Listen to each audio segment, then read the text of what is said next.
Hi guys, this is Hirosaki. This story is all about what if Naruto was part of the Avengers. Naruto left the elemental nations and wound up in a world where flying metal man, magic, and gods exist. Before we start, kindly like and subscribe to this channel, and look over the description box for the author of this amazing storyline. Welcome aboard. Chapter 26, A Chaotic Start. Clint's homestead, Missouri. January 28, 2007, 1600 H. Local. Homestead, an apt name for Clint's haven. The whole 5 hectares of land surrounding his home were bought through dozens of shell companies and overseas transactions, making it virtually impossible to find details about it. Fury helped him set it up in 1999 when he married his high school sweetheart, Laura, as a precaution against the dozens of enemies he made during his time as an agent of S.H.I.E.L.D. The house itself was built using his own hands through a year of hard work. The barn and storage shed followed close after.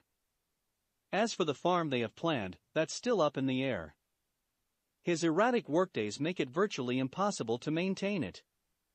The only reason the house was still standing was because of Laura. Laura Barton is a 5 feet 3 inches, 29-year-old Caucasian woman with dark brown hair and brown eyes. She and Clint have already been dating since they were 14. Since then, she knew that being with Clint would be a daunting task, and it proved to be correct, but the love they had for each other made it possible to weather through the challenges and made the best of the situation. She can honestly say that she is happy with how her life turned out. Clint considers Laura as some kind of a martyr. Having a family with a man who's gone most of the time is already a sacrifice, but living in a semi-isolated area for their safety, well, that's just crazy. That just made Clint love Laura even more. Their first real challenge was when Lila was born. Living in isolation would stunt her development.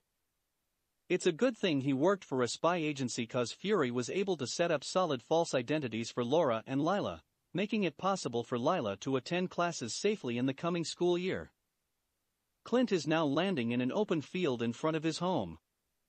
Recently, he's been using a decommissioned Quinjet to come home. It's stealthy, fast, and, most of all, untraceable with only a push of a button. A heavily pregnant Laura was playing with Lila in the living room when she saw through the window the telltale signs of an invisible plane landing on the field. She still can't believe that technology has already progressed that far no matter how many times she saw it. Excited to meet her husband again, she urged Lila to meet him at the door. "Come on, Lila. Let's meet, Daddy," Laura said with a smile. Lila immediately stood up and bounded towards the door with her mother not far behind. Lila stopped at the door and impatiently waiting for her mother, remembering that she shouldn't be opening the front door without her parents' permission. "Go on," Laura said, giving permission. Lila opened it without a second wasted and went outside. Clint was walking down the path when he saw the door open, revealing Lila and Laura, causing him to smile involuntarily. Honey, I brought a guest," Clint said, pointing at Natasha not far behind him carrying a small suitcase. Ever since Clint first brought Natasha to the homestead, she had been staying there when she can get to the point that they gave her a room. Nat and Laura immediately hit it off even though they have different life experiences. Lila jumped to Clint's arms the moment he stepped on the porch, and Laura gave him a kiss and a hug, which they kept PG entirely. Laura then walked over to Nat and hugged her. "I thought you wouldn't come home for another 2 weeks?" Laura asked while herding them all inside. She's happy that they're home early, but it usually means they were in a hard mission, and Fury gave them time off. It's a long story. We'll tell you about it over dinner. But for now, I want to change into something more comfortable," Clint said, referring to the combat gear he's still wearing. Natasha already changed into her casual wear before leaving Washington. "Come on, Lil. Help Daddy choose what he's going to wear." Clint then carried Lila and his duffel bag up the stairs. Laura waited for a while to make sure Clint is in the bedroom before leading Natasha to the kitchen. "How close were you?" Laura asked Natasha with a hint of fear in her voice. Natasha knew this conversation would come up the moment Laura saw them, but it doesn't make it easier for her to answer. Too close, Natasha finally said after a few seconds. She took a deep breath and continued. By all accounts, we shouldn't even hear. Only unlikely reinforcement got us out of there in one piece. Nat's answer caused Laura to tear up a little bit. No wife ever wanted to hear her husband almost died, but Laura decided long ago that if she were going to be a wife to Clint, she would at least try to know everything that's happening. Who? Laura asked in a quiet voice. You remember the guy we've been chasing around? Naruto? Natasha asked. Laura nodded, remembering how stressed out Clint every time he comes home. That's one of the reasons why Cooler has been conceived. He's the one that came to help. Apparently, he doesn't want when the info he sold went bad. Clint would probably tell a more subdued version, but overall, everything just got more complicated. Clint and Lila came down a few minutes later. The family decided it's better to have an early dinner. Clint and Laura prepared the meal, just enjoying each other's company while Natasha and Lila are playing in the living room. As expected, Clint told a heavily censored version of what happened over dinner while giving a hint at parts he can't explicitly say, like Hydra agents in S.H.I.E.L.D. and the captain being possibly still alive. The conversation moved on to lighter topics as the meal continued forward. After finishing the meal and cleaning up the table, Lila moved to the living room to watch some TV, while the adults set up on the island so they can still keep an eye on her. Ask Nat what's her plan tomorrow. Come on, ask her, Clint said, urging Laura. His demeanor was battling between annoyance and excitement. Okay. Sheesh. Calm down, hon, Laura said, trying to bring down her husband's nervous energy, but it didn't do anything.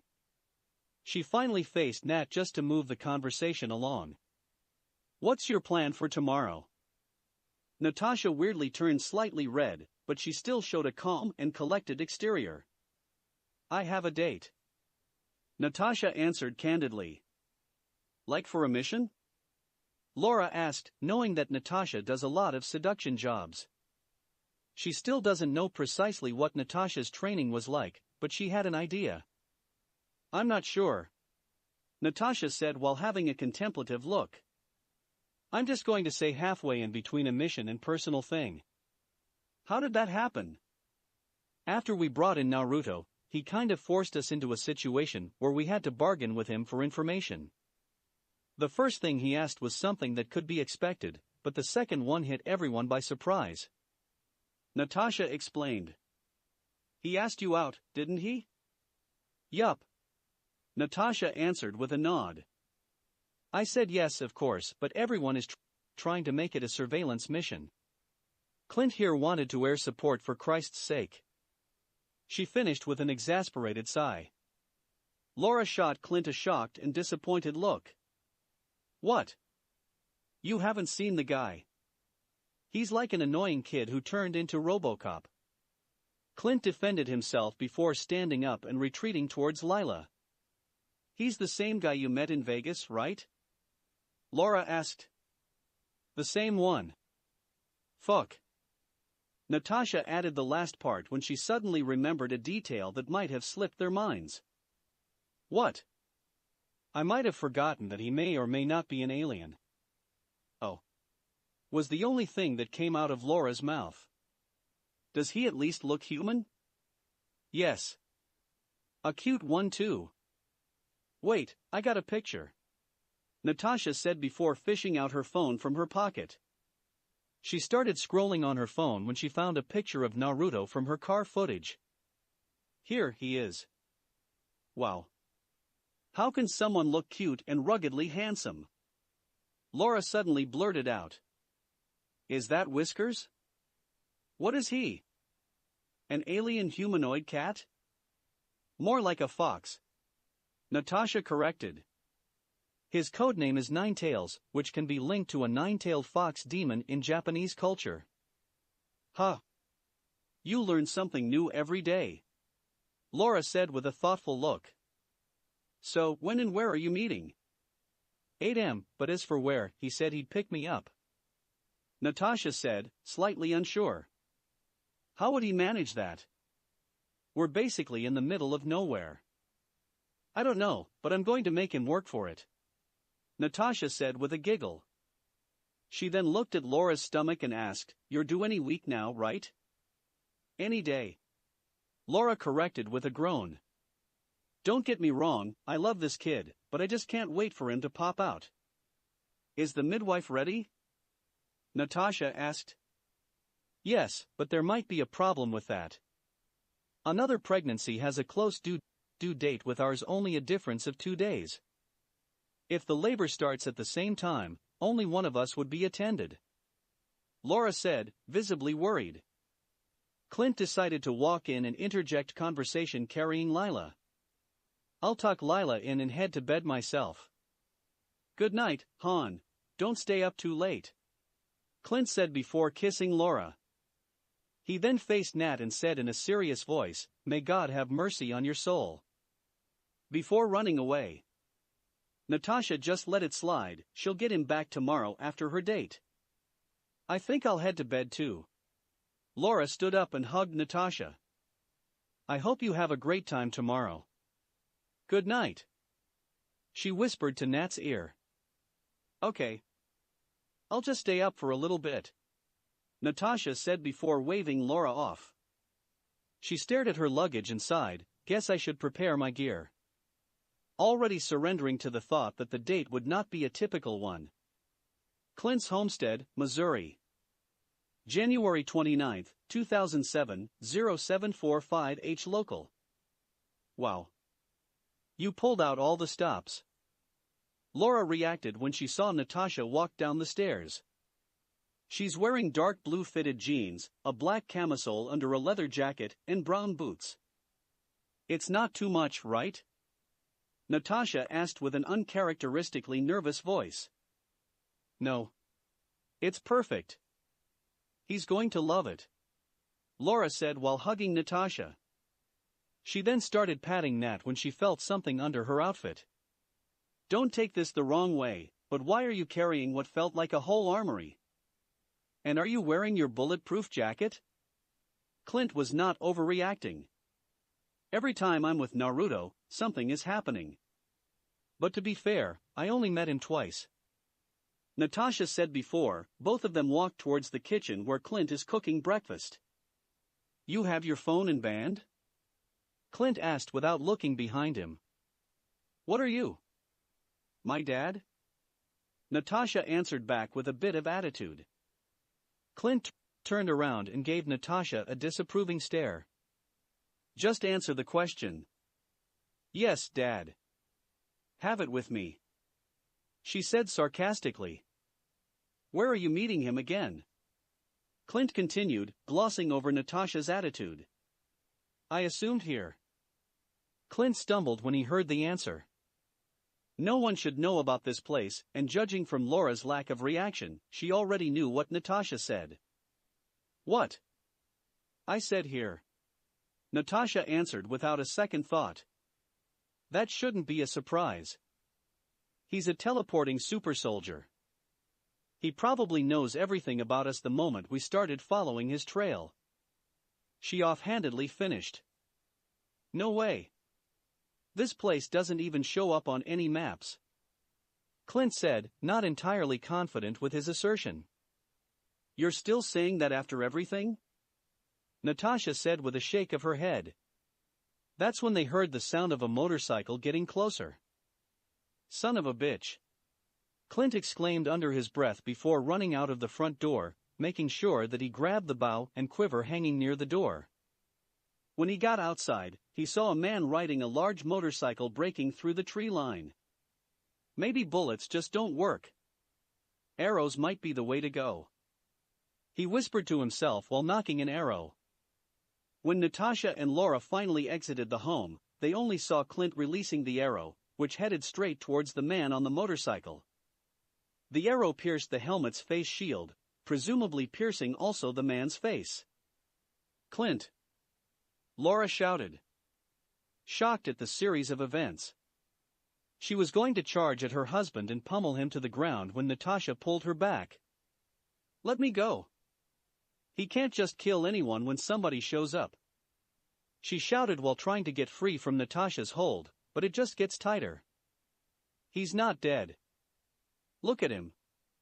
He's still going," Natasha said a little forcefully while pointing at the still rapidly approaching motorcycle. How? Laura asked in disbelief. "That's Naruto. No other way to go about that," Natasha answered like it explained everything. Naruto finally reached the front porch of the house.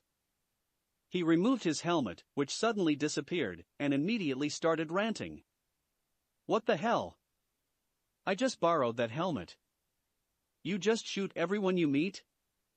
How have you even got married? Of course, I'll shoot you. You just showed up in a place that could be considered a black site. And besides, you took my bow." Clint answered back. "You want your bow?" Naruto asked while pulling something behind him. "Here you go." He then tossed a 5-foot-long case. "Told you, you'll get it back." Natasha and Laura are just watching the play-by-play. "Are they always like this?" Laura asked. "They only met twice, including now, so yeah," Natasha confirmed. Naruto finally noticed Laura and Natasha standing behind Clint. He was immediately mesmerized by Natasha. "Wow. You look great," Naruto said seriously. "Thank you. You don't look too bad too," Natasha complimented back while eyeing Naruto. He's currently wearing navy blue jeans, a white shirt with fox prints covered by a burnt orange jacket, and brown biker boots. The jacket accentuated his broad shoulders. "This is for you," Naruto said while offering Natasha a bouquet of assorted flowers with a box of Hirosaki kunai in the center. "The knives are special. Just throw it anywhere, and I'll know when you're in trouble. I guess those would be more useful than chocolate." "Thank you. That's sweet of you. I'll just place it inside," she said while pocketing a Hirosaki kunai. "I might need this later." Natasha then went inside. "You must be Laura. I'm sorry for coming by unannounced. I hope you can accept this as an apology," Naruto said to Laura while rolling over a mammoth cooler that he retrieved from somewhere behind him. "These are all ready-to-eat meals. By the way, Clint and Fury did an excellent job of hiding you." Thank you, I guess," Laura replied awkwardly. Natasha exited the house again a little more excited. "Let's go," she said, pulling Naruto towards the bike. "Where are we going anyway?" "It's a surprise," Naruto said with a grin. He then handed over an all-black helmet towards her. "Safety first." "How do you do that?" Natasha said, taking the helmet and fixing it on her head. "Do what?" "The taking something out of thin air thing. Trade secret. We have a lot of time to get to know each other," Naruto answered before he spotted Clint opening the case. "Come on. We want to be far away from here when he sees what's inside," Naruto said while quickly riding the motorcycle. Natasha didn't even try to question him and mounted the bike behind Naruto. "Grab onto something," Naruto advised before rushing away from the house. When they're around 100 m away, Natasha could faintly hear Clint shouting something about his bow being pink. She giggled uncontrollably, immediately enjoying the start. Naruto rode hard until they reached the tree line where they suddenly disappeared, bike and all. Chapter 27, The Date Part 1. Rome, Italy. January 29, 2007, 15:15 H local. Ugh. That's even worse than the first time, Natasha said to no one in particular, but Naruto heard it through the microphone and sound system built into the helmet. "Ha ha ha. You took it a whole lot better than when I first experienced it. I puked my guts out," Naruto confessed while laughing. And you used it without telling me first? I'm wearing a helmet, think about it for a second. Natasha chastised.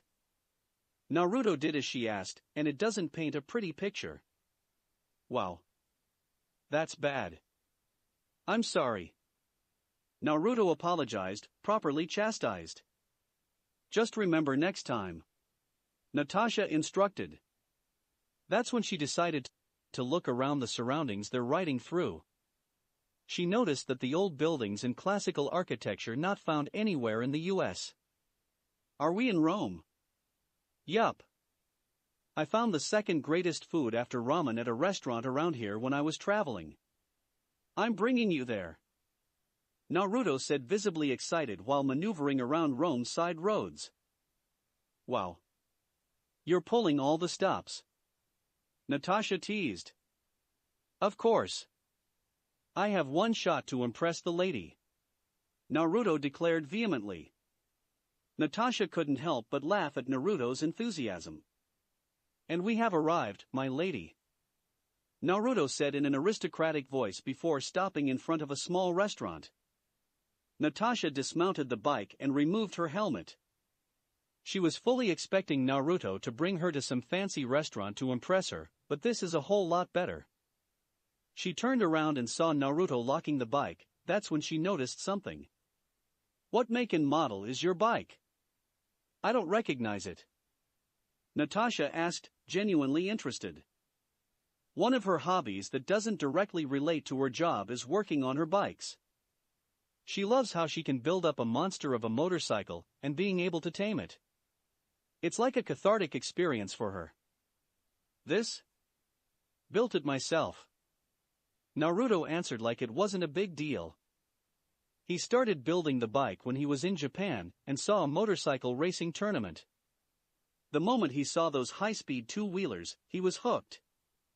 He bought 5 different bike models: Honda CBR 1000RR, Kawasaki ZX-10R, Suzuki GSX R1000, Yamaha YZF R1, and finally, Ducati Supersport 1000 DS.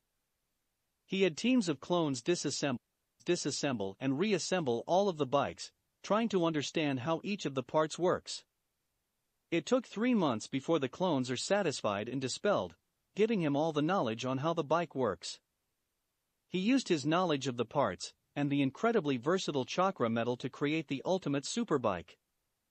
Even now, when a new superbike comes out, he buys it and studies it, looking for any ways he can improve his bike. You built that? Where did you get the parts?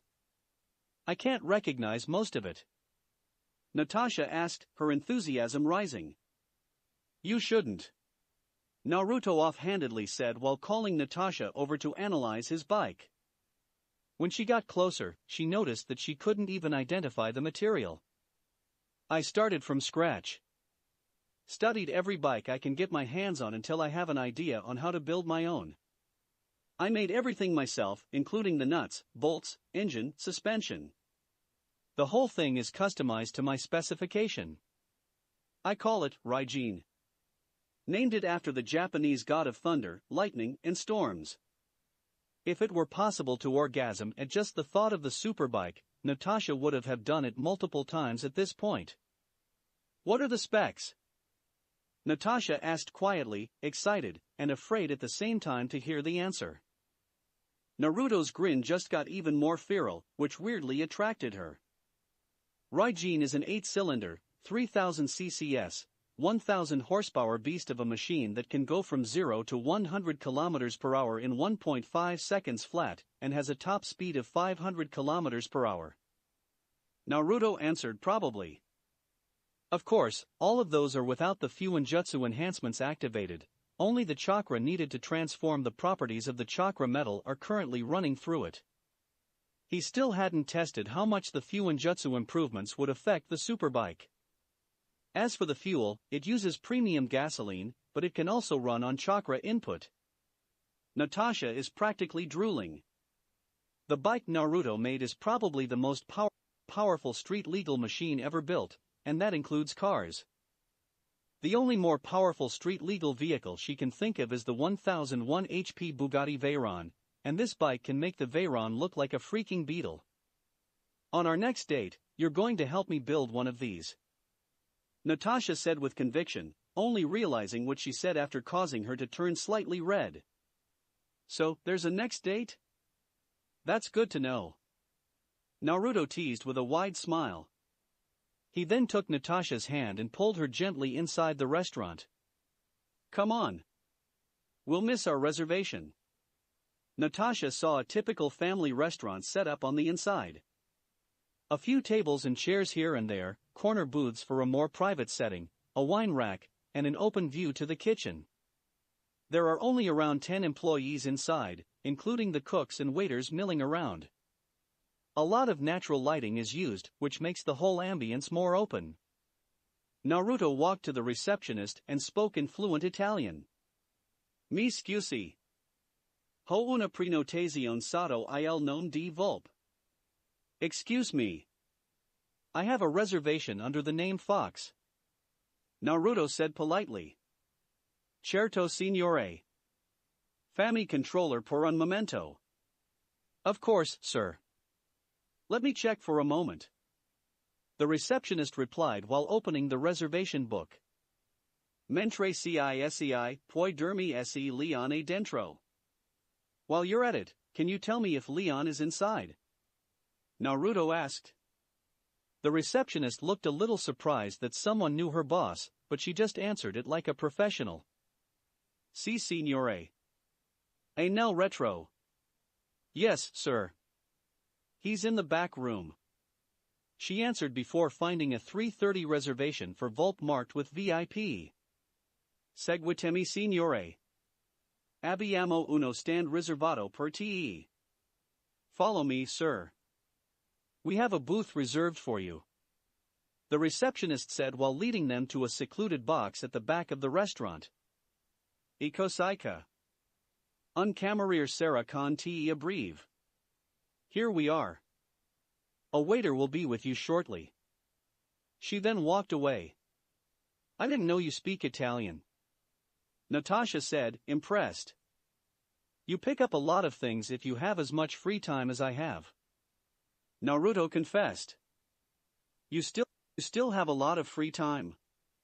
Even while running your other business? Referring to Naruto's information brokering and mercenary venture. Yup.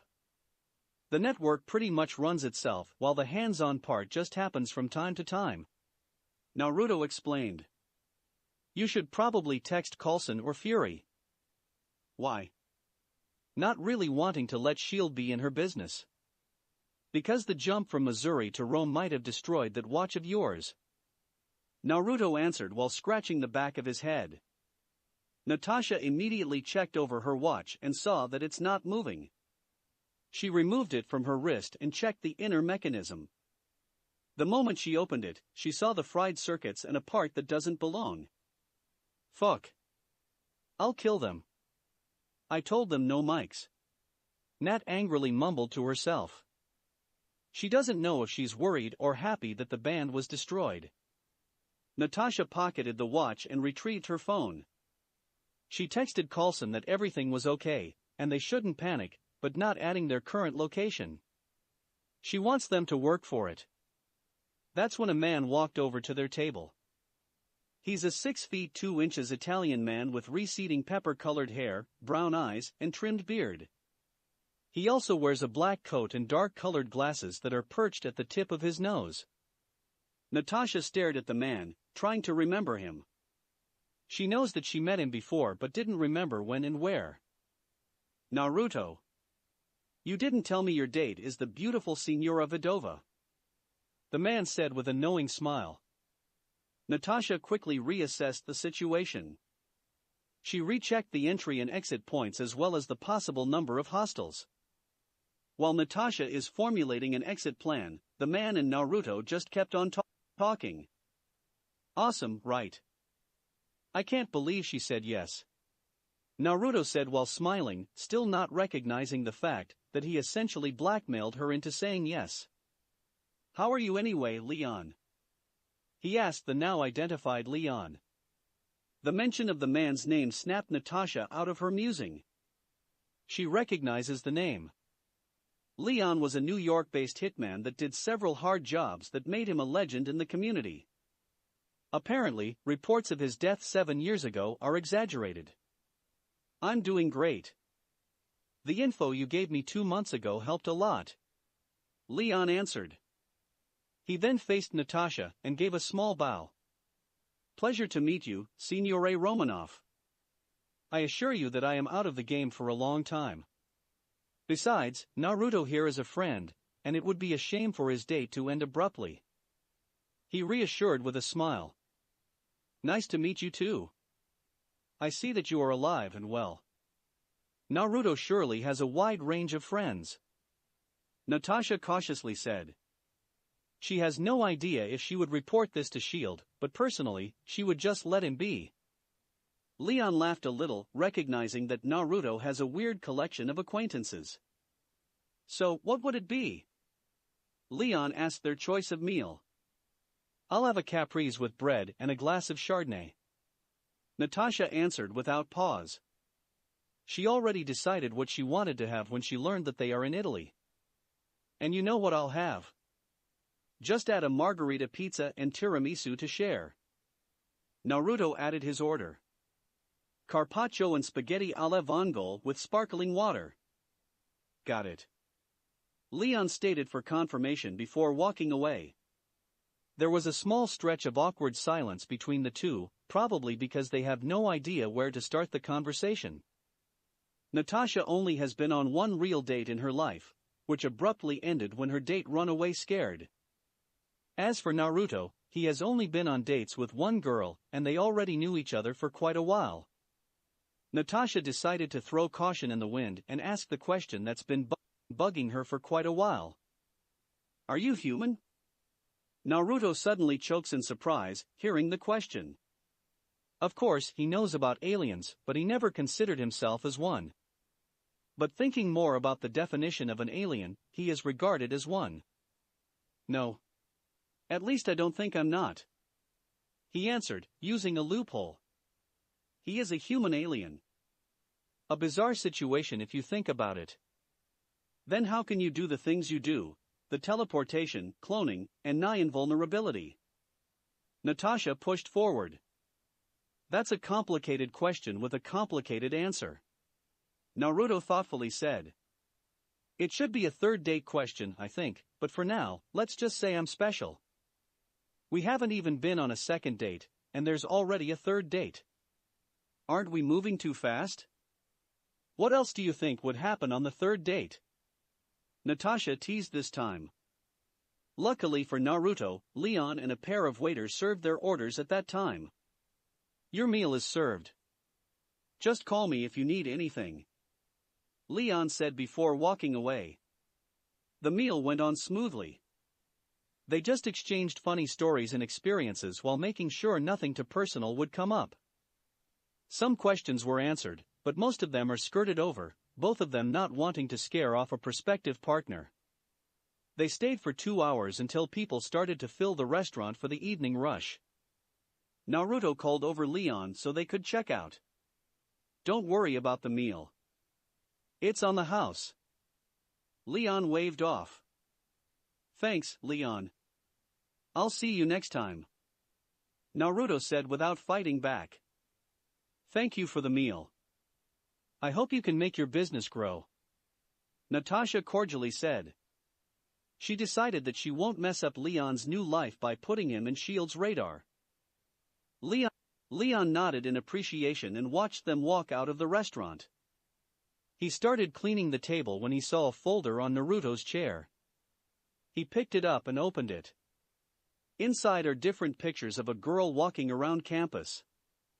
He involuntarily shed a tear from seeing his adoptive daughter. Damn, you're good, Naruto. Leon said to no one in particular. So where to next? Natasha asked when they exited the restaurant. She saw the folder Naruto left behind for Leon, but decided not to say anything about it. I'm going to show you something awesome, and the best part, you can bring it back to Fury. Naruto said while wearing his helmet.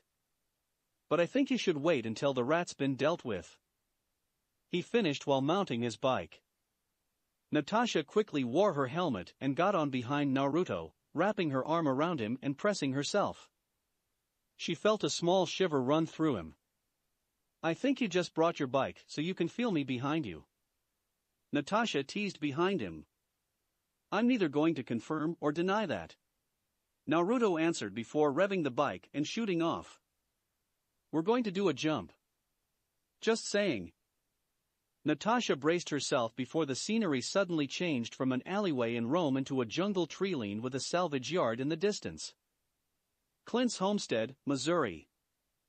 January 29, 2007, 0815H local.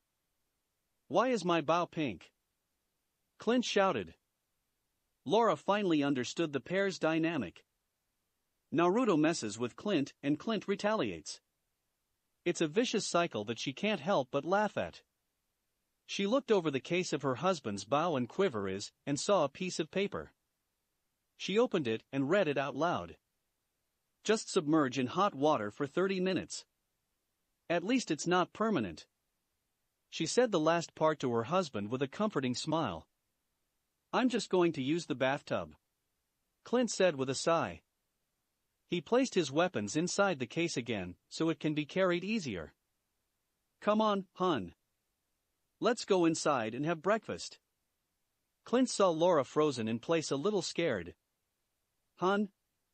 Laura?" He tried to get her attention. When Laura snapped out of her stupor, she faced Clint and said, "My water just broke." Chapter 28, The Date Part 2. Durban, KwaZulu-Natal, South Africa. January 29, 2007, 1830H local. "Where are we?" Natasha quietly asked. "Somewhere near Durban," Naruto answered with a shrug. "South Africa? What are we doing here?" Natasha continued, still confused about what they are doing there, until she started to connect the dots. The salvage yard in Dunbar is the base of one of the most successful black market weapons sellers, Ulysses Klaue. SHIELD can't even touch him, since a lot of influential politicians in Africa and Asia avail his services. Rumor has it that most of his income comes from a heist he did 15 years ago.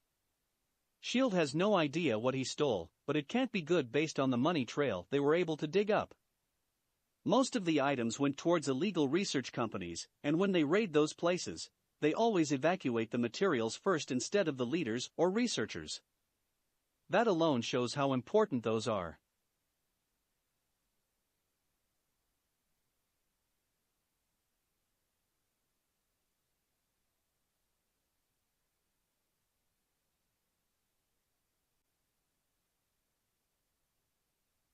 "Are we here for Ulysses Klaue?" Natasha asked slowly, hoping that Naruto would just spell out what's going to happen. She rarely operates when she has little to no plan. It's just a recipe for disaster. "Hey, you know him. This is going to make things a whole lot easier," Naruto exclaimed while still not getting her hint. "Just tell me what we're going to do," Natasha finally said, getting straight to the point.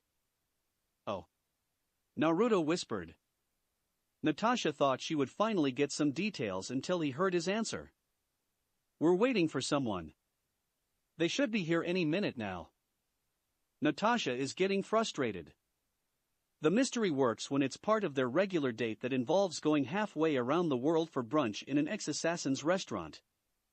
But when it entails a slightly psychotic weapons dealer, it just isn't advisable. They were waiting near the edge of the forest for 5 minutes when the trees rustled. The movements of the trees are becoming more pronounced until they are practically swaying violently, similar to when a helicopter is hovering overhead. Natasha was still trying to find the source of the disturbance when she heard Naruto say in a bored tone, "Damn. They're finally here."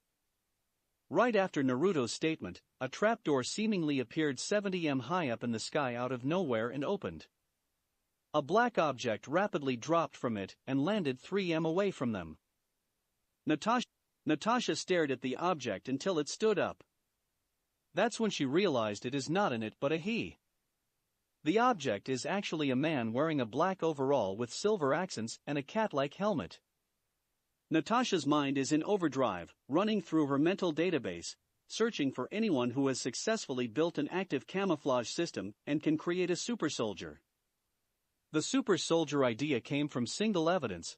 The guy just dropped from 20 stories high and stood up like it was nothing. The man walked over closer and stared at her for a moment before looking at Naruto. The solid white eyes of the helmet are slightly unsettling. Naruto dismounted the bike without her dismounting first. She noticed that the motorcycle kept itself upright even without the stand. It just gets more amazing the more she knows about it. But she needs to focus on the situation at hand. Natasha also dismounted the motorcycle and positioned the bike between the two probable super soldiers and her, giving her some semblance of cover while she draws her weapons. If the situation they are in turns sour, she needs to be able to respond quickly. The man and Naruto stared at each other through their helmets.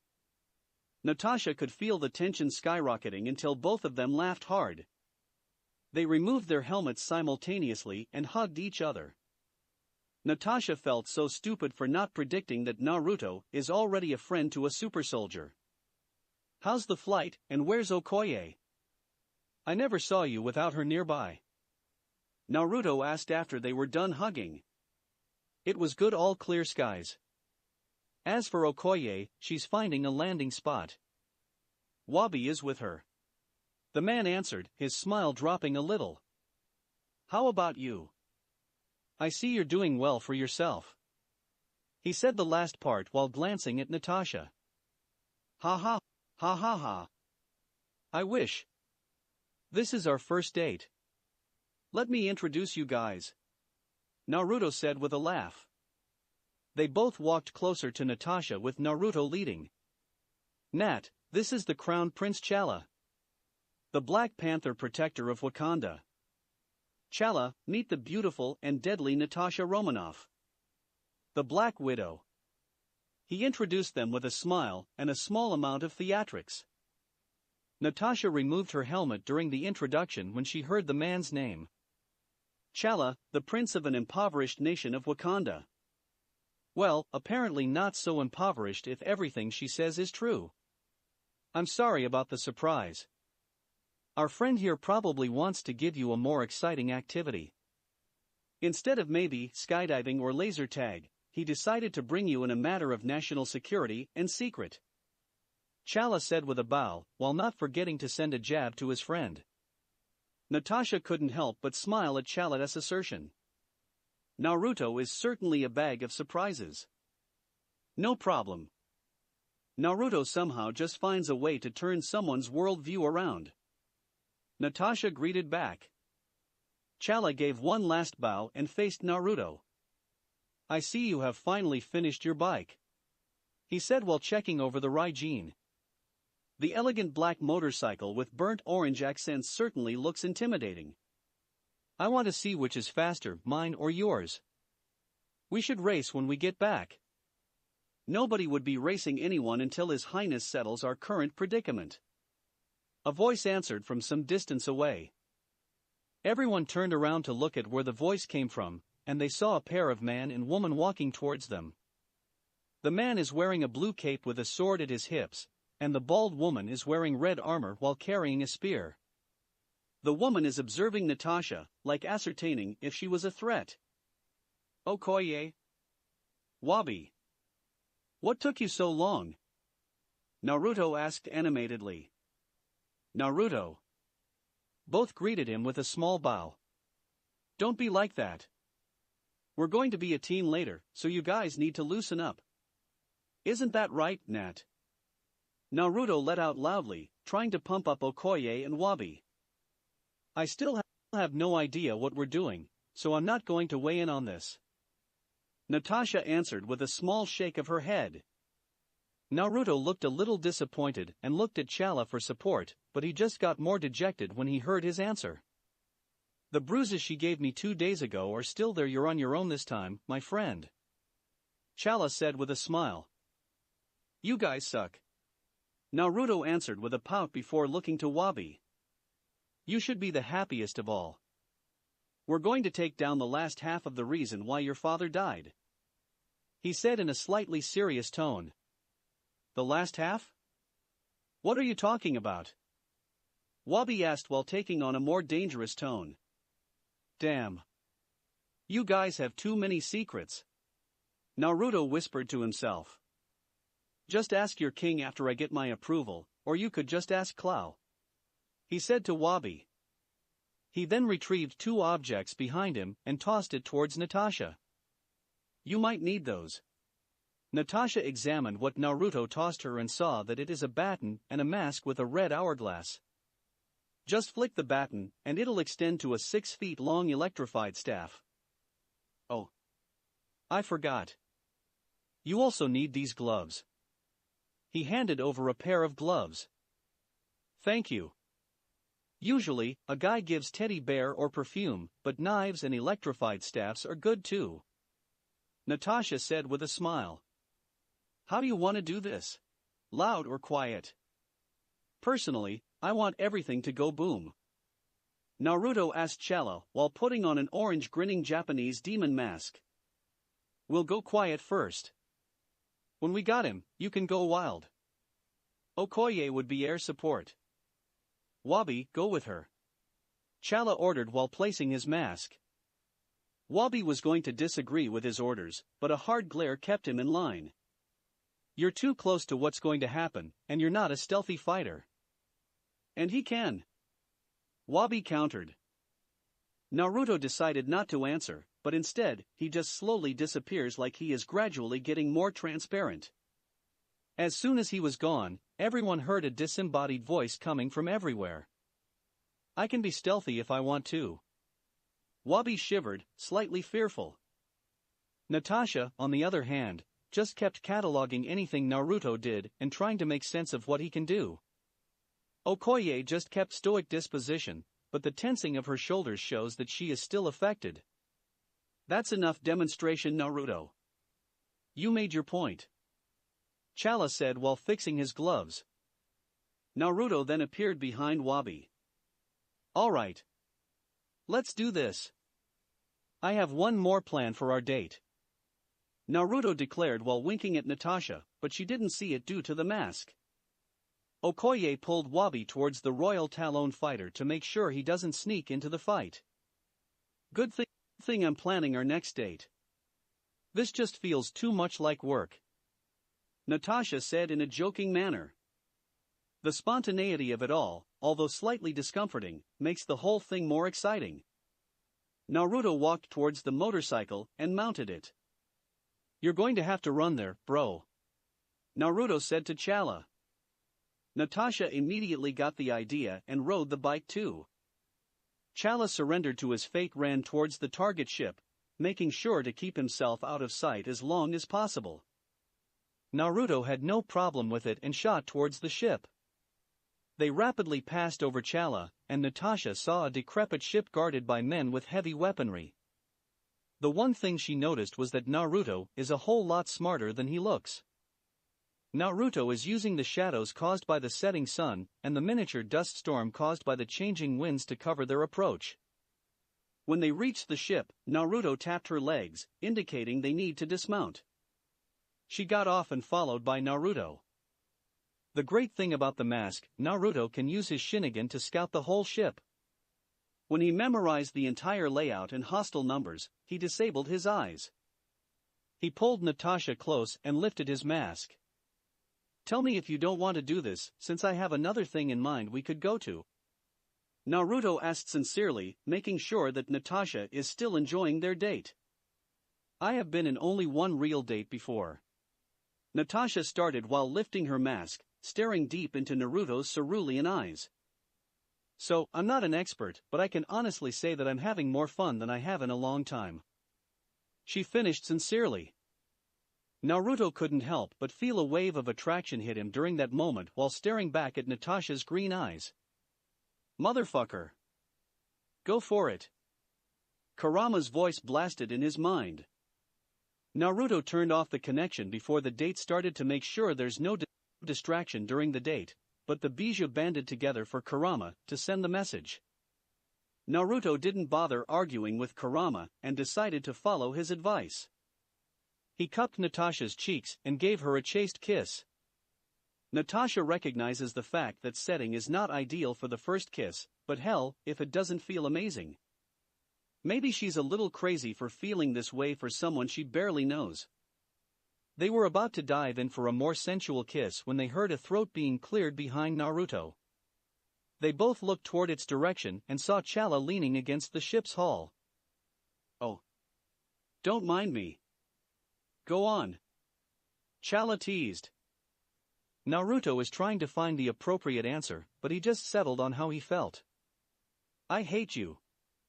Natasha and Naruto replaced their mask and adopted a more professional personality. There are 155 guys on board. The target is in an office above the engine room. "How would you like to do it?" Naruto reported what he saw. "One day I'm going to find out how you always do that, but for now, me and Ms. Widow are going to start at the bottom, and you're going to the top. Everyone would take out as many as they can while keeping everyone else in the dark. When one of us captures Clow, everyone will evacuate outside while Naruto gets a minute of fun. Any questions?" Chala laid out the plan. When no one spoke up, Chala nodded, and they separated. Natasha finally noticed that the huge motorcycle they were just riding on is suddenly gone, but she has no time to ponder over it since they were nearing the entrance. She also has no idea how Naruto would get up there, but after everything she knows Naruto can do, she wouldn't be surprised that he can walk on walls. They both approached a hole in the hull, and Chala took a peek inside. He signed those 4 guys are standing guard at the entrance, and 2 guys are at a railing. He would take down the 2 guys upstairs, while she would take care of the 4 guards. Chala ran inside the entrance and jumped 6 m high and pulled himself towards his targets. While the 4 guys below froze for a moment, Natasha rushed in and hit the first guy in the face that immediately knocked him out. She followed it up by hitting the next 2 guys on the torso almost simultaneously. The voltage running through the staff must have been high since the attack dropped them immediately. The final guard is taken down with a well-placed jab at the man's face. When she was done, Chala is waiting for her to finish. "I'm impressed. You're almost as good Okoye with a staff," Chala complimented. The duo blitzed through the ship, taking out everyone they encountered, until they finally reached the office they were after. Inside is Clow talking with someone on the phone facing away from them. Natasha took out her gun and placed it firmly on Clow's head, which caused him to stiffen up. "I have to call you back. I have an incoming call," Clow said the other end of the line before turning it off and raising his hands slowly. "I don't know who you are, but I'm sure we can work something out," he negotiated. "Turn around," Chala said. Clow slowly turned and saw 2 masked people, a man and a woman. The alarming thing was that one of those masked people is the Black Panther. "Heh. Wakanda finally found me, huh?" Clow said with a maniacal smile. "What are you going to do? Kill me?" "No. You're coming with us," Chala answered before placing something on Clow's face that caused him to lose consciousness. "You should open that shelf," Naruto suddenly said behind them, pointing towards an empty shelf. Chala nodded and pierced the wall Naruto pointed him at using his vibranium claws. He ripped it open and saw hundreds of canisters of rock shards. "Great, Bast. How did he take so much?" Chala whispered to himself before contacting the Talon fighter. "What are those rocks?" Natasha asked. "Vibranium Oregon," was Naruto's only answer. The answer to the question Shield was looking for is stating right at her, and it doesn't look good. Chapter 29, The Date Part 3. Durban, KwaZulu-Natal, South Africa. January 29, 2007, 1910 H. Local. Vibranium Oregon. Vibranium. The strongest metal on Earth. The same metal used in Captain America's indestructible shield. According to Coulson, Howard Stark accidentally found a piece of vibranium, or when he was traveling around Ethiopia. He studied it for a while before World War II came to America, and his attention completely went to helping the government. When the captain asked for a shield, he used the vibranium to make sure it would last as long as it can. He never expected it to be virtually indestructible. If the laboratories they were raiding are studying vibranium, SHIELD needs to do better against them. Who knew what would happen if they somehow finished studying the indestructible metal? Okoye. How much can the Talon carry? Chala asked through his comms. Naruto is binding Clow for the meantime. Around a ton? That should be enough, if barely. Swing around towards my position. Breach the hull in front of me. You'll understand what you would get when you see it. Chala answered his comms, presumably after Okoye answered. We're going to make our own exit. Naruto, you'll handle reinforcements, it would be loud for sure. He said towards Naruto and Natasha. Naruto nodded and walked out of the door, probably to stand guard. After a minute, a loud impact sound can be heard from the far side of the room, and dust rushed out of the entrance. For the first time, Natasha saw the Wakandan ship. It turned around and opened its rear door, revealing the Okoye and Wabi. Great, fast. That's a lot of vibranium. Okoye said in shock. Wabi, help the prince load the canisters. She ordered before walking back inside. Wabi walked towards the side panel, and large metal claws extended from the side of the ship. The claws grabbed hold of dozens of canisters at a time. Chala tossed Clow inside, then both of them jumped inside the ship when they heard gunshots coming from below them. Naruto must have encountered more of Clow's forces.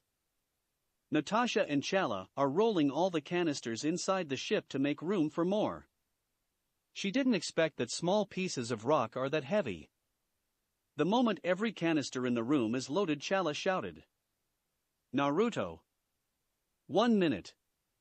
The back door closed, and they moved away from the ship.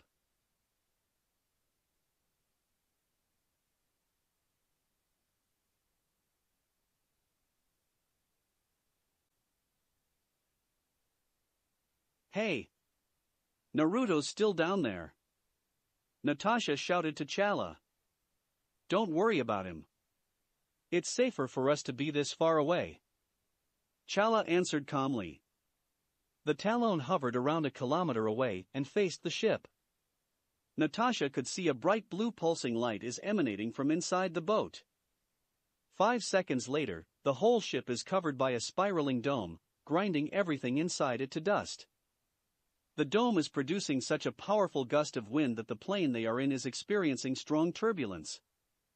Natasha realized at that moment that SHIELD wouldn't stand a chance against Naruto in a head-on fight. Bast. So the one he used before is not his most powerful skill. Chala whispered in awe. Natasha really needs to figure out how Naruto and Chala met. The small snippets of conversation she heard suggest that they have some knowledge of each other's abilities.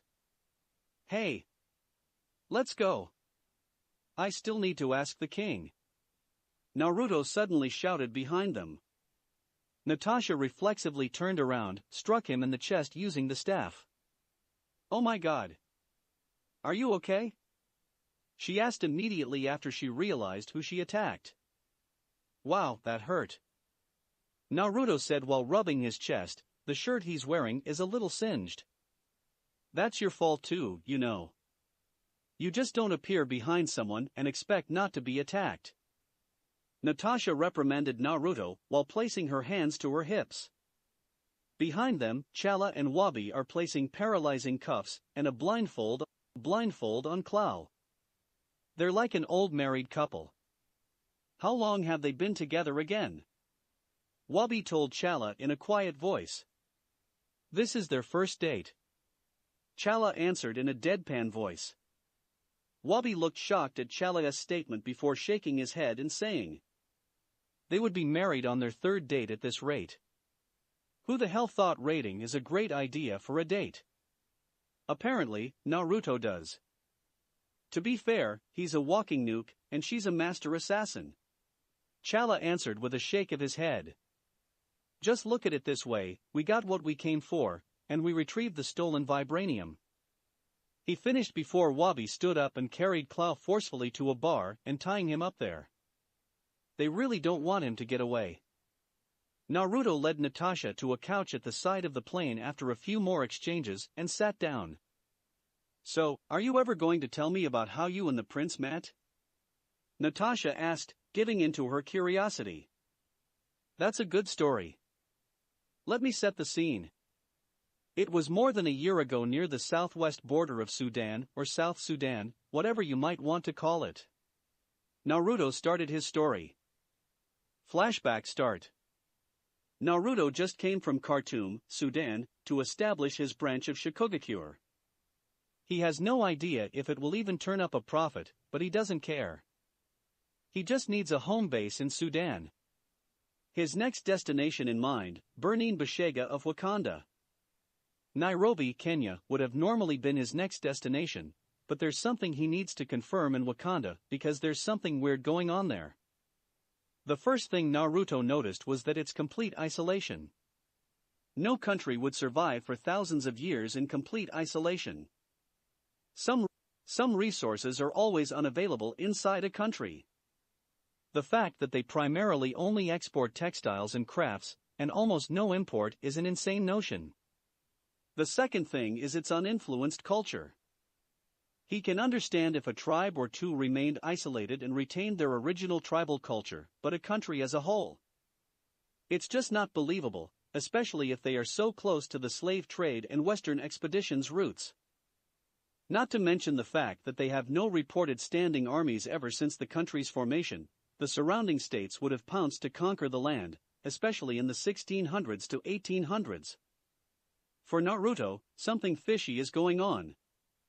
That's why he's going there himself after the clones he sent to scout the capital reported back. The two information he needs to confirm is the location of the royal family. The family would typically stay at or near the capital as it is the seat of power, but members of royalty rarely show up in the city. Naruto's clones found that they stay somewhere outside the city, but it's also mostly empty. The next one is the weird movement of people. Groups of people would regularly trek towards the Wakandan jungle and return a few weeks later. 6-month survey of the villages showed that there is some kind of cycle for each group to go towards the middle of nowhere. Even the caravans that are moving from village to village always travels through the forest, not around it. That's why he's going himself to follow the people to where they are going. Naruto was tree jumping through the forest a few kilometers away from Burning Bashega when he heard shouting and gunfire from nearby. He decided to check it out and run toward it. When he was around 100 m away, he stopped on a tree branch and activated his Sharingan to watch the situation. There's a large group of mercenaries surrounding a slave caravan. All the males are beheaded while the women and children are corralled on one side. The presumed leader of the mercs is interrogating a woman harshly. The leader is wearing a tattered combat suit, hunter's hat, and a necklace made of teeth. He remembers his name as Mufasa. A warlord turned mercenary with a disposition for carnage. They often take the heads of their enemies as a trophy. He usually operates in southern Africa, so it's a wonder why he's this far north. The woman, on the other hand, is wearing an assortment of green clothes.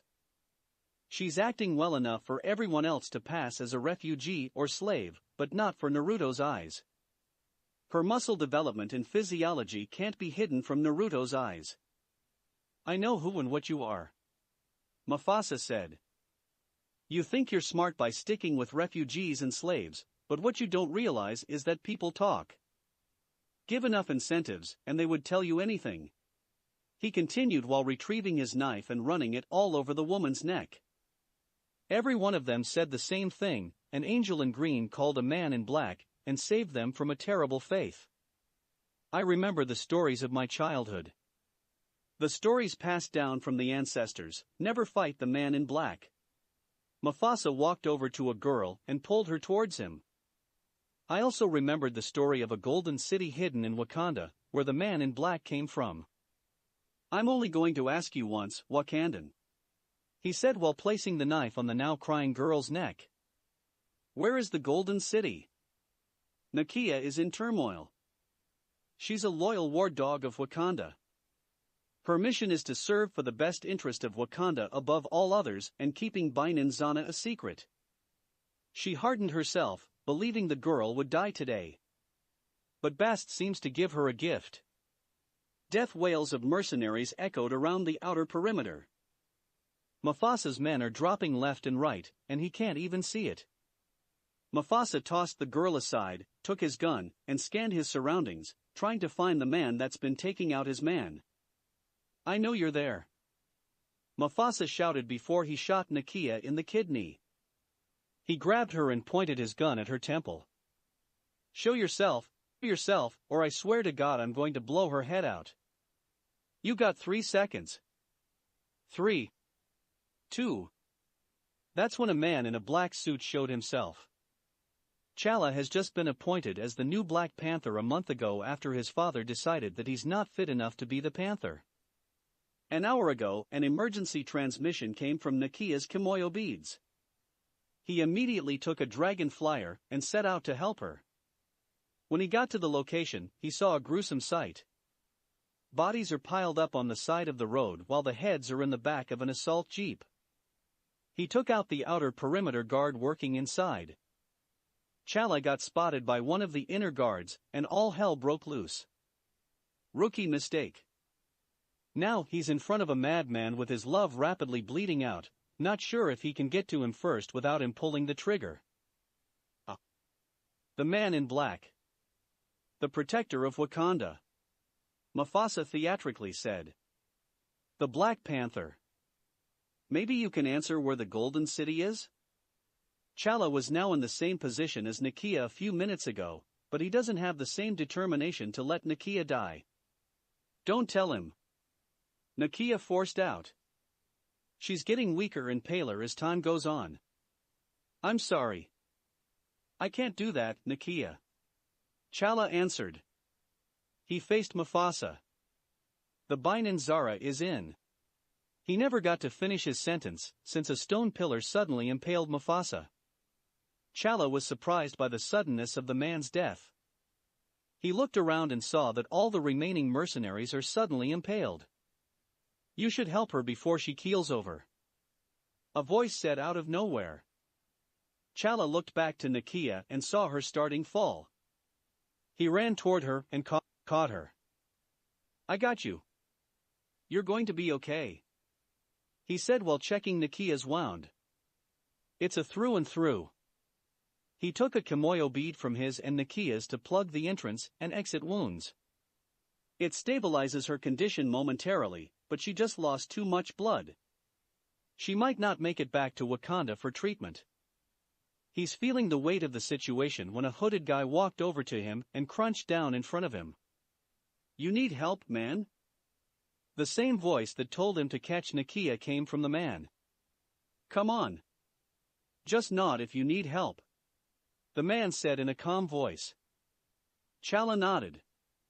He would do just about anything to save Nakia right now. All right. Lay her on the ground and move 3 steps back. T'Challa was hesitant to leave Nakia's side, but he knows he can't do anything now. Naruto did a single hand sign and placed his now glowing white hands on Nakia's abdomen. Fair warning. I have almost zero medical knowledge. I'm just boosting her resilience. So yeah. T'Challa almost lunged at the guy, but he can't do any better right now. A few minutes of waiting, and he finally took a sigh of relief. Nakia's color returned slowly, and she slowly opened his eyes. Glad that worked, huh? Naruto said to T'Challa after he walked some distance back. T'Challa rushed over towards Nakia and held her in his arms. He removed his helmet and checked her over. Thank you. Thank you very much, T'Challa said in gratitude towards Naruto. He extended his hand towards Naruto. I'm T'Challa, Crowned Prince of Wakanda, and I'm in your debt. The man removed his hood, revealing a young blonde man. The man took his hand and shook it. I'm Naruto Uzumaki. The now named Naruto introduced himself with a wide smile. Freelance contractor, and I'm lost. Flashback end. We talked for a while, and he gave me a communicator. That's how we kept in touch. I did some job for him and worked together from time to time. I also snuck in Binanzana to leave some packages for him. Naruto ended his story. Baba is slowly losing his mind trying to find the intruder that keeps on leaving him a package. I only told him about Naruto this morning when he received a package with Clou's picture. The price was a meeting in considerations for his request. Chala interjected with a chuckle. We're now approaching Wakanda. Okoye announced. You're going to want to see this. Naruto whispered at Natasha's ear. She looked out the front window and saw a mountain rapidly getting closer. She was getting nervous, but Naruto just held her hand and calmed her down. The moment she thought they were going to hit the mountain, the plane passed through some kind of barrier and saw one of the most beautiful sights she had ever seen. Welcome to Binanzana, the Golden City, true capital of Wakanda, Chala declared. Clint's homestead, Missouri. January 29, 2007, 1500 H local. Clint burst through the door and rushed up the stairs. He went straight towards the master bedroom and saw Laura sweating profusely. Hon, the Johnsons just went into labor before you. The midwife won't be able to come until after she's done, Clint quickly said, clearly out of breath. This kind of moment magnifies their living situation. Living partially off the grid would remove some comforts that people take for granted, like going to a hospital. Clint, take a breath and find the birthing binder. You're going to help me through this, Laura said between contractions. I can take you on the jet and take you to SHIELD HQ, Clint suggested. Clint Barton is usually calm and collected, but when the life of his wife and unborn child is on the line, the gloves are off. No time, babe. My contractions are 3 minutes apart and 60 seconds long. We're not going to make it, Laura asserted. You need to do it. Clint nodded and ran down the stairs to retrieve the binder, including some ice chips. He checked on Lila, watching cartoons in her room before going back to the master bedroom. Breathe, love. You can do it, Laura reassured. Clint opened the binder and read through it. Chapter 30, An Abrupt Ending. Binanzana, Wakanda. January 29, 2007, 2030 H local. I still can't believe this is the real Wakanda, Natasha said in awe while looking outside the window of the waiting room they are assigned in. The moment the rear doors of the Royal Talon fighter landed, a welcoming party greeted them, consisting of the Wakandan royal family and 2 groups of guards. One group looks similar to Okoye, and another group that wears the same clothes as Wabi. A few words of greetings and subtle threats, and they were escorted into a room. Natasha thinks that the only reason they aren't attacked was that they brought them Clow and Naruto's presents. Oh yeah. This place is like Singapore on steroids, Naruto said beside her. I just think of it as an advanced hidden village. Hidden village? What's that? Ninja training grounds, Natasha asked, adding the last part as a joke. Yeah, basically, Naruto answered in a straight-laced voice. Natasha immediately faced Naruto, cupped his face, and turned his face towards him. The unique date and the kiss must have been getting to her since she was never this personal or touchy. Naruto got a little surprised at the spontaneity of Natasha, but he just rolled with it. Are you telling me there are still hidden villages who trains ninjas? Natasha asked, emphasizing some of the words. Here? Currently? Naruto quietly asked, just to make sure of his answer that would make it a partial truth. Natasha just stared with a slight admonishment, urging him to just answer the damn question. No. No. There are no more hidden villages here. Some schools still teach ninjato, but they're not hidden or something. He answered a little flustered. What do you mean, no more? She continued her questioning while narrowing her eyes. Damn. She caught that. Naruto whispered to himself, but Natasha caught it, and she shook him to recapture his focus. When Naruto faced Natasha back, he saw her slightly pissed off face. I kinda grew up in a hidden village. He mumbled. You mean there's a whole village that can do what you do? Natasha asked in a slight panic tone. A whole village that can destroy entire armies would change the world order. Well, there are 31 villages, but not everyone can do exactly what I can do. I'm pretty special if I say so myself. Naruto absent-mindedly answered. He would have continued if Komiai's shout about shutting the fuck up. But don't worry. I'm the only one here, like ever. I'm sure no one would show up. Natasha should be catatonic at this point, but the continued left and right of surprises from Naruto heightened her tolerance. She took a deep calming breath and stared deep into Naruto's blue eyes. Is this a third date kind of question? Natasha asked, trying to work out the best solution for the situation. It would be really crappy if the potential relationship ended before it started. Yes. Definitely yes. Naruto answered quickly, happy that Natasha gave him an out. Okay. But don't think I'll forget about this, Natasha said in a serious tone. Just know that I never deliberately lied to you, Naruto said in a serious tone. Well, except for the first time. But to be fair, you lied to me too. So He continued in a joking tone, but Natasha stopped him by placing a finger on his lips. SHH. SHHH. Just quit while you're ahead, Natasha advised. Natasha pulled Naruto on the couch and chatted about stupid things. Topics that would take her mind off pressing concerns. Like Coulson's favorite car Lola or Naruto winning eating competitions. The two continued the easygoing conversation until they heard a knock on the door. Okoye opened the door and walked in, followed by Chala. My friend. Sorry for the delay. Their deliberation took quite a while. Chala apologized. What was left unsaid was that the deliberation is about them, whether or not they should be killed on the soot for knowing about Wakanda or some other solution to keep their secret. In the end, Chala's suggestion was agreed upon by everyone. Baba and the council are ready to meet you now, he said. Natasha and Naruto stood up and fixed their clothes. They then walked towards Chala, who nodded at them, walked out of the room. When all of them are out, Okoye closed the room and followed behind them.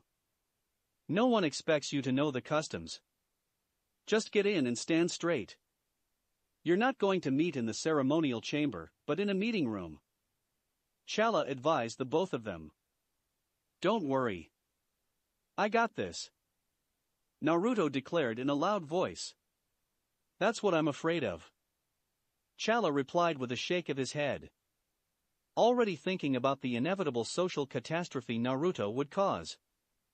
The group walked in silence across curving and winding hallways, all of which are either covered in precious metals or decorated with exquisite art pieces. After a few minutes of walking, they finally saw a pair of double doors guarded by a platoon of Dora Milaje. When they got close, Chala and Okoye continued forward and entered the room, while a pair of Dora Milaje closest to the door stopped Natasha and Naruto. Name. Title. Affiliation. The Dora Milaje on the right asked. Naruto immediately got the reason why they were asked and said, Naruto Uzumaki. Jinchuriki, the child of prophecy and the Nine Tails. Naruto answered. He saw Natasha give him a questioning look by the corner of his eye, and he tapped her arm 3 times, indicating that it's still a third date question. I have no affiliation but towards myself and family. Natalia Alyanovna Romanov. The Black Widow. Current affiliation, SHIELD. Natasha told the Dora Milaje. The two warrior women escorted them inside the room, flanking them on both sides. As soon as they step inside the room, their escorts announce them to the people inside the room by repeating what they said outside the door. Inside the lavish meeting room is a semicircular table, decorated with the emboss of a panther, where 5 chairs on the rounded side and 2 chairs are on the flat side. Seated on the 5 chairs are what presume to be the elders and the king of Wakanda. Each of them is wearing different designs and colors, as well as their own pair of guards behind them. Chala and Okoye stand just behind the king, indicating they are his guards. One by one, the guards of the elders introduce them according to their age. Elder of the River Tribe, Kotu. The man is wearing a green suit, with each piece having a different shade. He also has a green plate inserted in his lower lip and his ear lobes. Elder of the Mining Tribe, Chiranka. The woman is wearing a red dress and an orange coat. She has braided hair and an assortment of decorative beads. Elder of the Border Tribe, Mpathu. The man is wearing a blue hooded shirt and cape. His face is covered by bumps, making it look like the skin of a crocodile. Elder of the Merchant Tribe, Sarati. The older woman is wearing a purple dress, cape, and turban. She's also wearing large gold earrings. Elder of the Golden Tribe and King of Wakanda, Chaka. The older man is wearing a black long-sleeve top and bottom with gold trims. Guests. Please sit, Chaka said while gesturing to the 2 chairs at the flat side of the table. Always tell the truth when you're sitting down, Naruto whispered to Natasha, which she nodded subtly to confirm that she heard his advice. The chairs must be connected to a lie detector that only the people on the other side of the table could see. It must be more advanced than every lie detector she experienced, basing it on the technological capability of Wakanda. Before we get on to business, I would like to give my gratitude for capturing Clow. A persistent stain on our history, the king said with a small bow, followed by everyone else in the room. The people of the Border Tribe bowed noticeably deeper. Chaka raised from his bow. First of all, Jinchuriki, Child of Prophecy, and Ninetales.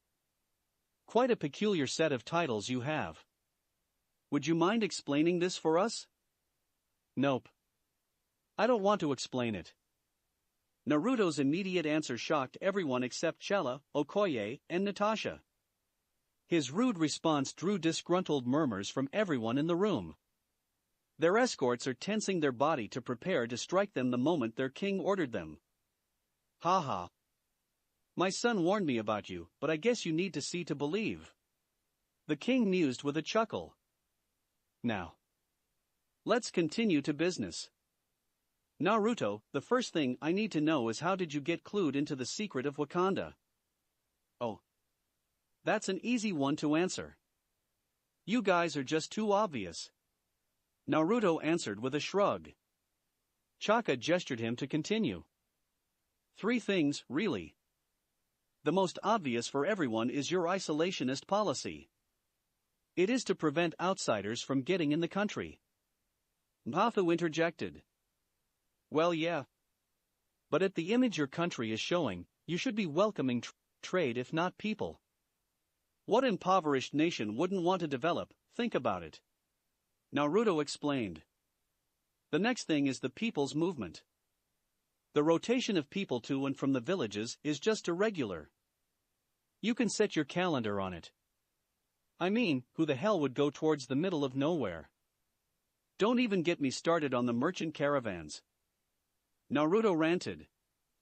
Sarati perked up and asked the question about their tribe. What about our caravans? Naruto gave her an "Are you serious?" look and answered.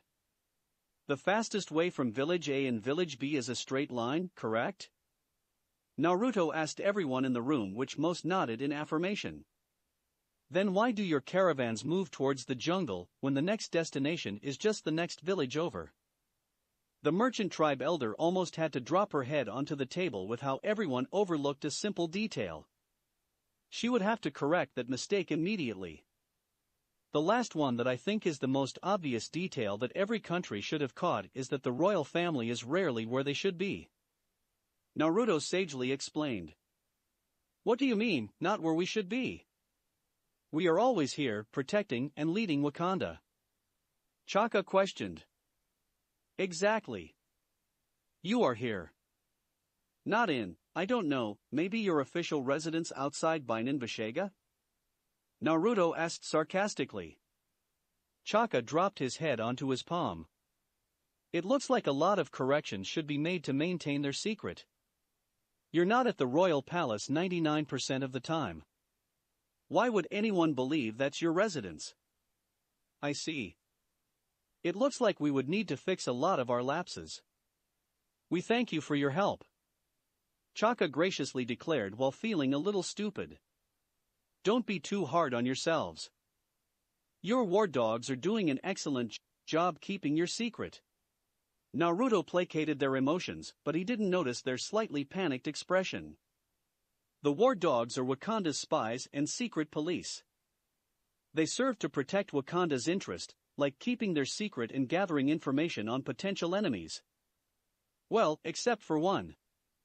But you took care of that. He finished the last part while gesturing towards Chaka. How do you know about that? Only 2 people know what happened that night. Chaka asked threateningly. 3 actually. His son knows, I think. I'm not really sure. Naruto nonchalantly answered. Chaka paled at the thought. His brother's son should be left in the dark about Wakanda, but now that he knows, another prince can fight for the throne. As for how I know, when I found out about the Black Panther, I just looked for deaths that could be linked back to the panther. He said while placing his hands inside his jacket and retrieved a large case file. He waved it in the air and said, "Lo and behold, I found one in Oakland." He then placed it on the table to be examined for later. Naruto suddenly tensed, which everyone in the room noticed, especially the elders, since they can see Naruto's vitals. I hate to be that guy, but can we move things along? An emergency just came up, and I think I could use one of the boons I'm going to ask for. Natasha quickly became concerned since Naruto rarely if ever shows signs of panic. What happened? She quietly asked, but almost everyone in the room heard the question. Laura's in labor. I think the baby is breached. Clint is panicking. Naruto quickly answered. He then faced Chaka and said, I'm sorry for how this meeting progressed, but as I said, there's an emergency. Chaka wanted to push his questioning more, but his son's advice echoed in his mind. Never antagonize Naruto. He's a walking calamity. We want him on our side. It's not a sentiment due to our friendship. It's a request from a future king. Okay. Let me hear your request. Chaka said, earning various reactions from everyone in the room. I have 3.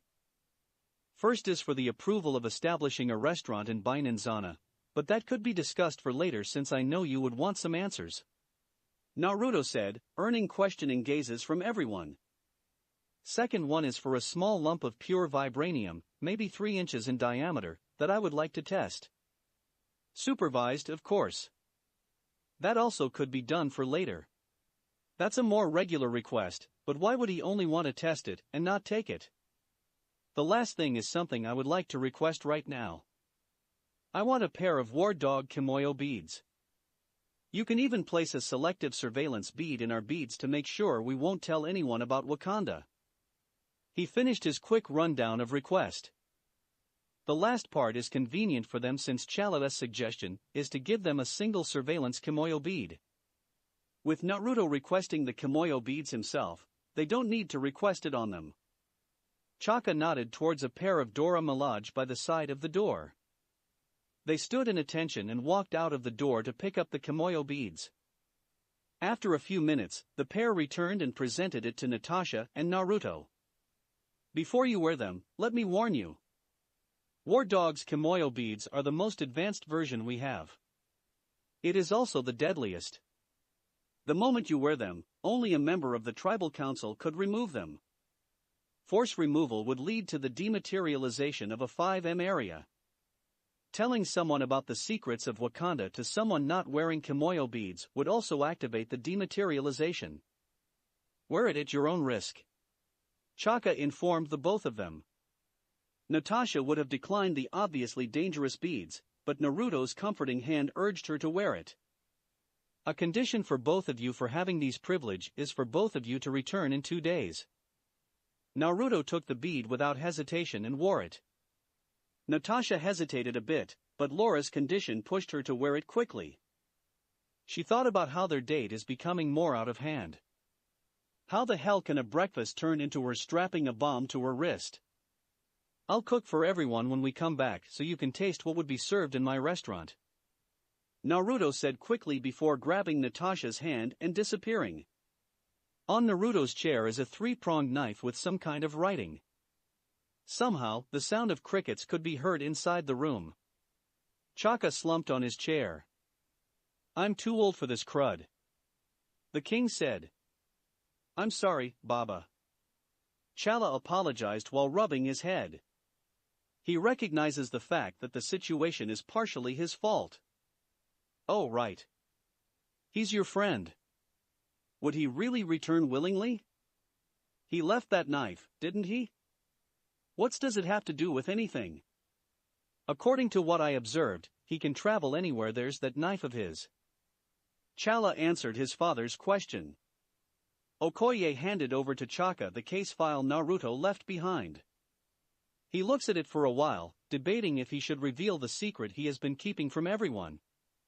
He called the attention of the already exhausted tribal elders due to the previous meeting and said, before everyone leaves, let me tell you something that happened in 1992.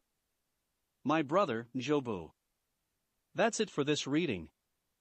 Hit like and subscribe for a free ticket pass going to the different worlds of anime fanfictions. Looking forward to having you on board again.